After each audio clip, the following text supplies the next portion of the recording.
چاہے تو جو چاہے کر. چونکہ حیا مانے ہوگا نا یہ بڑا ہے، حیا مانے ہوگا کہ یہ ماں ہے اور یہ بات میں نے نہیں کہنی. حیا روکے گا کہ یہ باپ ہے، اس کے سامنے یہ کام نہیں کرنا. حیا روکے گا کہ یہ میرے رسول صلی اللہ علیہ وسلم کی طرف سے ممانعت ہے اور میں حضور علیہ السلام کا سامنا کل قیامت کے دن کرنا ہے. حیا روکے گا کہ یہ میرے رب کا فرمان ہے اور کیا میرا اللہ مجھے دیکھ نہیں رہا. حیا ہے تو گناہوں سے خود بخود روکو گے. کوئی کیمرہ نہیں تو پھر بھی رک جاؤ گے، کوئی سیکورٹی نہیں تو پھر بھی رک جاؤ گے، کوئی واچ نہیں کر رہا پھر بھی رکو گے، بند کمرے میں بھی رکو گے. اپنے رب سے حیا کرو. لیکن اگر رب سے حیا نہیں ہوگا، اس کے رسول سے حیا نہیں ہوگا، تو پھر جو مرضی کرو. پھر تمہیں نہ کوئی کیمرہ روک سکتا ہے، نہ باپ روک سکتا ہے، نہ ماں روک سکتی ہے، نہ بڑا بھائی روک سکتا ہے. کوئی نہیں روک سکتا تمہیں جب تمہارے اندر حیا نہیں. حیا ہوگا تو پھر گناہوں سے خود بخود بچتے چلے جاؤ گے، برے اعمال سے بچتے چلے جاؤ گے، بد اخلاقی سے بچو گے. زبان سے جملہ نکالنے سے قبل سوچو گے کہ یہ جملہ مناسب نہیں ہے تو میں اس کو کبھی بھی نہیں بول سکتا، اس لیے کہ حیا مانے ہو جائے گا اور طبیعتوں کے اندر ایک نور پیدا ہو جائے گا.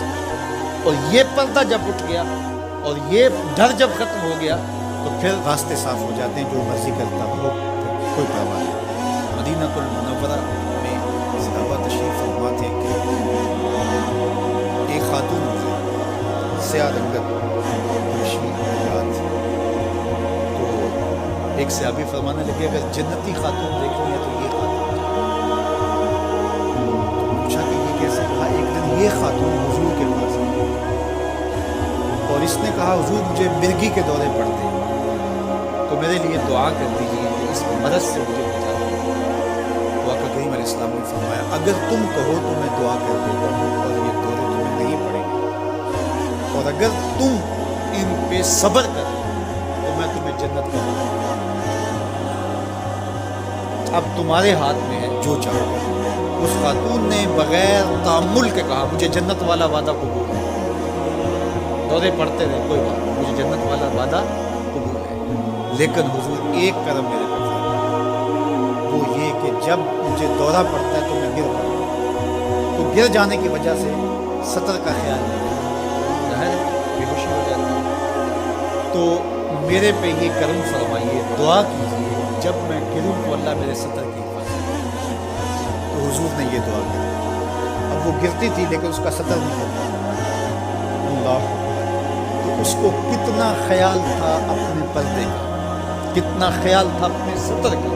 یہ جمال ہے عورت کا. عورت مستور ہے، عورت کو عورت کہا جاتا ہے، مستور سطر سے ہے. یہ پردے کی چیز ہے. اور اللہ جل شانہ نے اوڑھنیاں اوڑھ کر کے رکھنے کی خواتین کو تلقین کی. آج جدید مفکرین تو عورت کے ساتھ مصافحہ کے راستے بھی نکال رہے ہیں. وہ کسی نے کہا تھا یہ عورت کی آزادی نہیں ہے، یہ عورت تک پہنچنے کے لیے مرد آزادی چاہتے ہیں. عورت سمجھتی ہے مجھے آزادی مل رہی ہے، یہ تجھے آزادی نہیں دی جا رہی. یہ تیری آبرو کو، تیری عزت کو، تیری ناموس کو تار تار کرنے کے لیے یہ مرد آزادی چاہ رہا ہے، یہ آوارہ لوگ آزادی چاہ رہا ہے. تجھے کھلونا بنانا چاہ رہا ہے، وہ کھلونا نہیں. تیرا پردہ تیری ناموس کا محافظ ہے، تیرے برقعے کی ایک ایک سلوٹ تیرے حیا کا پہرا ہے. آج مغرب مختلف ذرائع سے ہم سے یہ جوہر چھیننا چاہتے ہیں. تو اب ہمارے اوپر تہذیبی یلغار کے ذریعے سے، میڈیا یلغار کے ذریعے سے، تمدنی یلغار کے ذریعے سے، مختلف ناموں سے، مختلف ایام منانے کے ذرائع سے ہم سے اگر ہمارے جوہر حیا کو چھین لیا جاتا ہے تو ہمارے پلے کیا بچتا ہے؟ کیا ہم گگو کوڑا قوم ہے کہ جو کوئی لے کے آئے اور اسی کے پیچھے چل پڑے؟ کیا ہمیں نہیں پتا کہ ہم کون ہیں؟ ہماری بھی کوئی بنیاد ہے، ہماری کوئی ساکھ ہے، ہمارے آباء و اجداد ہیں، ہمارے اوپر کتاب اتری ہے، ہمارے آقا نبیوں کے امام ہیں، ہمیں پورا کامل اکمل دین دیا گیا ہے. کیا ہم وسیع و ظرفی کے نام سے، روشن خیالی کے نام سے سب کچھ اختیار کر لیں گے؟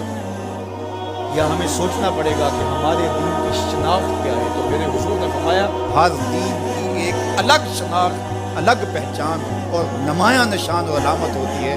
اسلام کی وہ نمایاں علامت حیا ہے. اگر حیا ہے تو دین ہے، اگر حیا نہیں ہے تو دین نہیں ہے تو اللہ ہمیں حیا کے نور سے مالا مال کرے، ہماری نسل نو کی بالخصوص حفاظت کرے، ہماری بیٹیوں بہن